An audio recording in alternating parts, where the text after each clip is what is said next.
এ বেনামাজি, তোমাকে বলছি, তুমি যে নামাজ পড়ো না, তুমি যে আল্লাহ ভুলে রইলা, নামাজ থেকে তুমি যে দূরে সরে রইলা, তোমার অন্তরের মধ্যে কি ভয় লাগে না?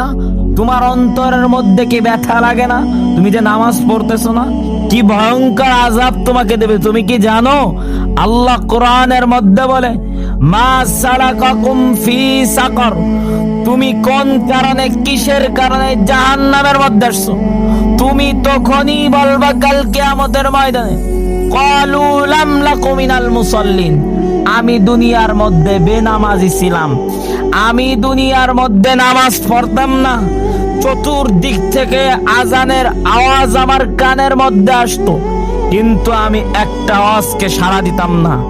আমি বড় গাদ্দার ছিলাম, আমি নামাজ থেকে গাফেল ছিলাম, আমার কাজকে আমি বড় মনে করতাম, আল্লাহর হুকুমকে আমি ছোট মনে করার কারণে আমার আজকে জাহান্নামে অবস্থান হয়েছে।